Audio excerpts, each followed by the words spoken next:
In this video, we will be going through the part 2 of the January 2025 Regents exam, which is the short answer section where the questions are worth 2 points each. So let's start with number 25. The graph below models Sally's drive to the store. State an interval when Sally is traveling at a constant speed. The word interval means x values.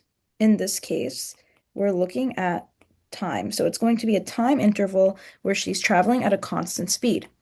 Constant speed, the word constant means it doesn't change. So we have to look for a time interval in which her speed is not changing. In other words, staying the same. In other words, not increasing and not decreasing. So that would be here in this section because we have a flat line. So you could say from, oops, up here, from 5 to 9 minutes.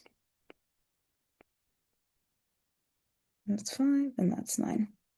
So state an interval when Sally's traveling at a constant speed from 5 to 9 minutes. Explain your reasoning. Her speed doesn't increase or decrease.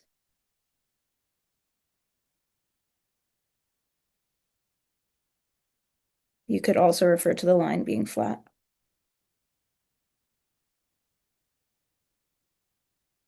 There's a bunch of ways to say this, so don't be afraid of writing like the perfect sentence for your short answer.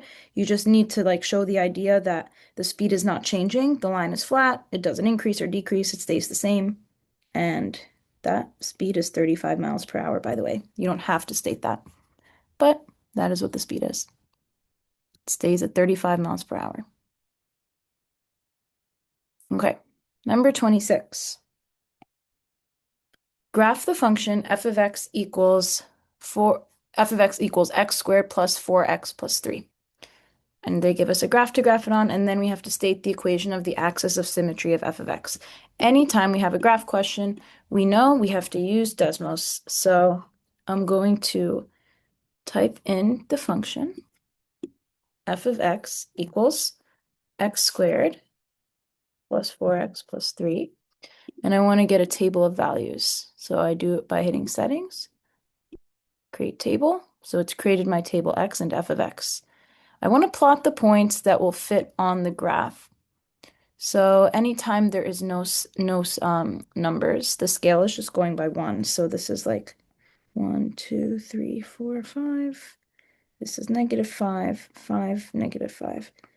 So what I want to do is figure out what points fit on this graph. So let me start with -5, -4, -3, -2, -1, 0, 1, 2, 3, 4, and 5. I'm plugging in those x values to figure out what the outputs are, the y values. And then I'm going to plot the ones that fit on the graph. So -5, 8, that definitely fits. Actually, it doesn't, because -5, 8 would be somewhere up here. We can only go up to 5. Oops, so that does not fit. I wouldn't bother plotting it. -4, 3, that one should fit. So 1, 2, 3, 4, 1, 2, 3. So that's -4, 3. -3, 0 is the next point. That would be here. -2, -1 is the next point. That would be here. -1, 0 is the next point. That would be here. 0, 3 is the next point. That would be here. And then 1, 8 doesn't fit. We can only go up to 5. All right. This checks out also. It looks like how the graph looks like. And I see the quadratic U shape, which is because I have an x squared, so I know it should have that shape to it. Okay. That should really be a little straighter. There we go. All right, so there's my graph. Now I have to state the equation of the axis of symmetry of f of x. So that formula is actually given in your reference sheet. The equation of the axis of symmetry, I'm just going to write it down so I have it here, is x equals, I'm looking right here, -b over 2a. And the b and a refer to this quadratic equation. So it's ax squared plus bx plus c. So let's apply that to our equation. In our equation, b is 4, well, a is 1, b is 4, and c is 3. So negative b is negative 4 over 2a. A is 1. So my answer is x equals negative 2. Now, there's a way to do this visually, and it doesn't ask you to do it algebraically, so you don't have to show this part. You just need to state it, meaning write this. But there's a way to do it visually without plugging it into the formula. The axis of symmetry is kind of what it sounds like. The word symmetry means like this graph is symmetrical because if I fold it over this line, it would like map onto itself. It's like perfectly symmetrical over that line. If I were to fold this graph in half and fold it along this line, the graph would go exactly onto itself. So the equation of that line is x equals negative 2. And you can also graph the equation and just make sure it makes sense. I see that it goes through right through the vertex. It cuts the graph perfectly in half. So that's my axis of symmetry. X equals negative 2.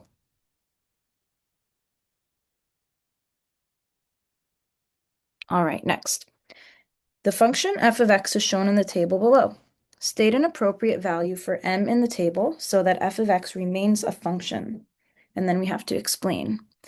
So for something to be a function, each input has to have one output. Every input has to have at most one output. You cannot have more than one output for any given input. So what we need to do is choose a value for m that isn't one of these x values that is already here. We cannot have x repeat. If x were to repeat, for example, if I let x be 4, then the input 4 would have two different outputs, 3 and 9. And I can't have that. So I just need to choose one value for m, which doesn't already exist in the x value. So x can't repeat.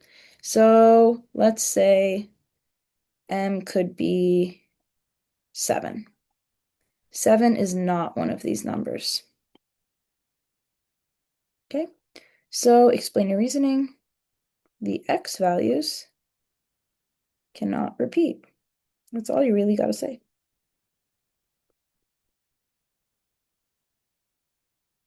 All right, so now each input, each x value has only one y value. And by the way, it doesn't matter if your y values repeat. It doesn't matter. The only thing that matters is your x values. To be a function, x values cannot repeat. So another possible answer here, m could have been 10 or 11 or 12 or anything that's not one of these numbers.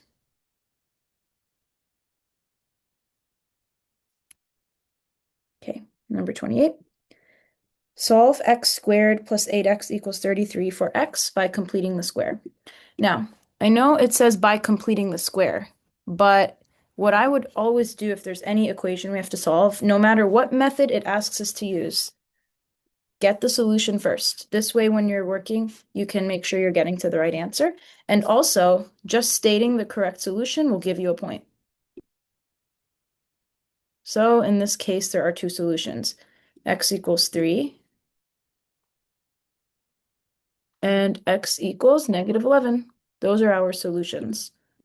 So let's just jot those down so we know as we show work, we know what we're aiming for. Now let's try to solve by completing the square, but I've already got a point here for having the solutions. Okay, the first thing I need to do is get the constant term to be b over 2 squared. So that's step 1.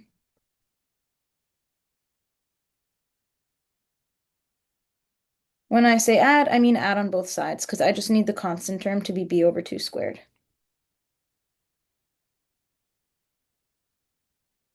This constant term, which I don't have right now, needs to be b over 2 squared. So let's figure out what b over 2 squared is. B is the coefficient of x. And just a reminder, you have quadratic equation here, a, b, and c. So b is the number before x, or the coefficient of x.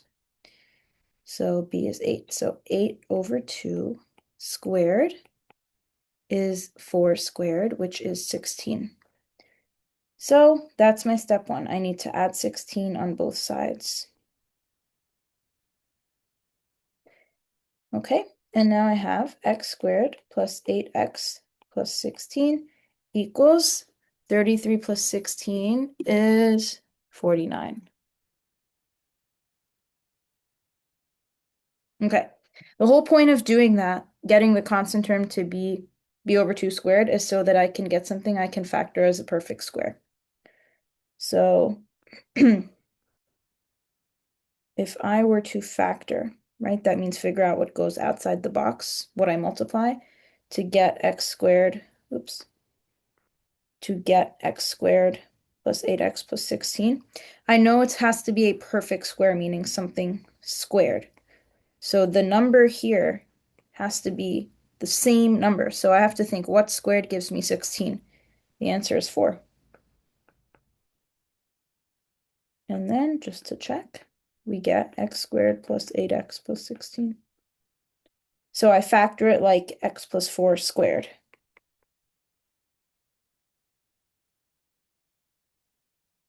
Okay? So my step 1 was to add b over 2 squared. My step 2 was to factor the left-hand side. Okay, my step 3, in order to get rid of that squared, which is why I factored it, in order to get rid of that squared, I have to take the square root of both sides. And don't forget, this is the step where you have a positive and a negative answer. So, square root, square root. The square root is the inverse of squaring, so it gets rid of that squared. I'm left with x plus 4 equals, well, the square root of 49, the calculator is going to tell you 7. But I know that if I do 7 squared, I get 49. But also, if I do negative 7 squared, I get 49. So this is the step where I get 2 answers. One of them, I have the 7, and the other one, I have the negative 7. Just going to make some room over here.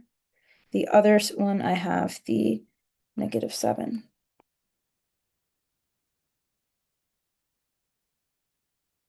Okay, now I just need to solve for x. Minus 4 on both sides of each of these equations. X equals 3. Check. That's what I wanted.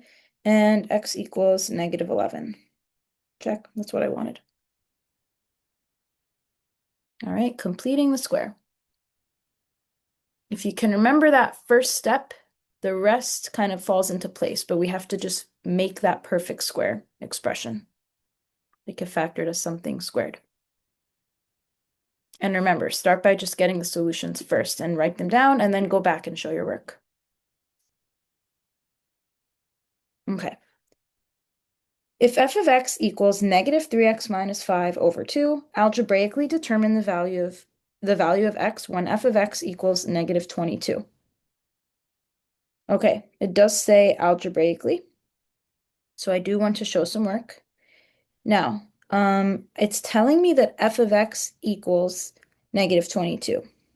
In other words, it's telling me that this equals negative 22. So what I'm going to do is replace this with negative 22.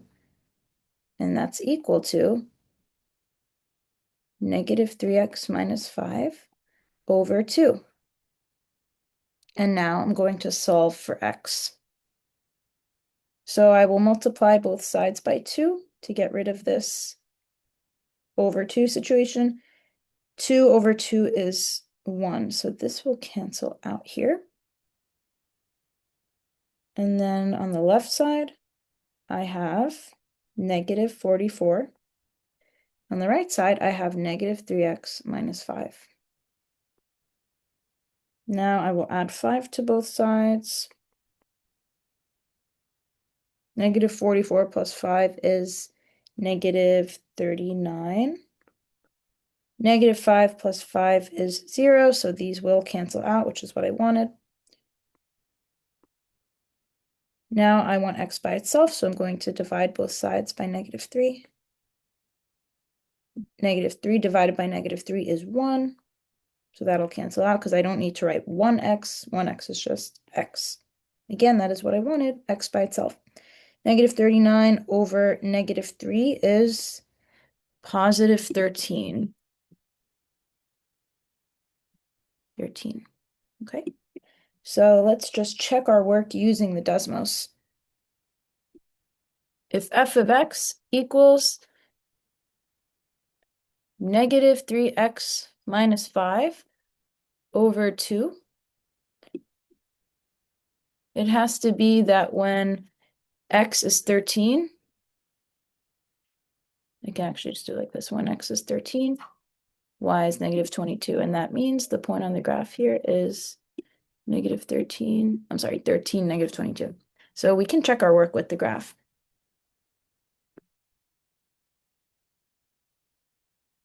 Okay.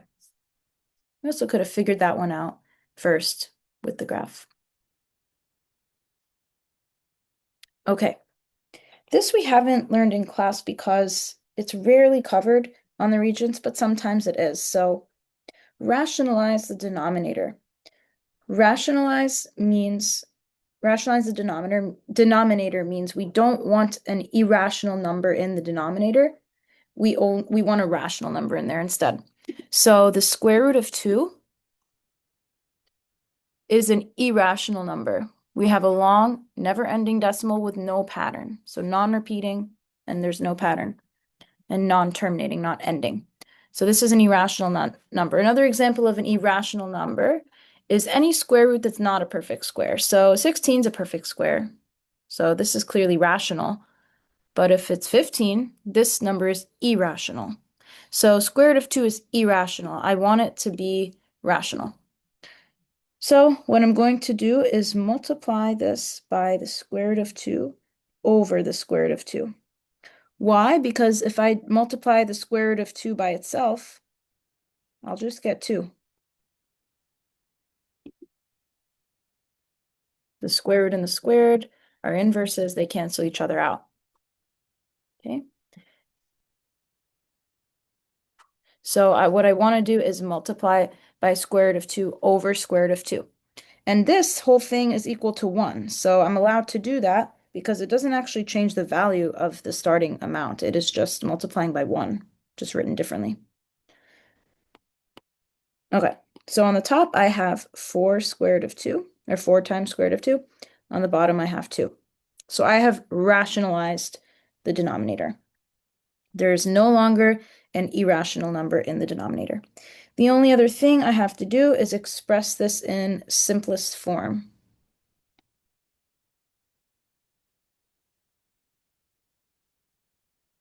Well, 4 divided by 2 is 2.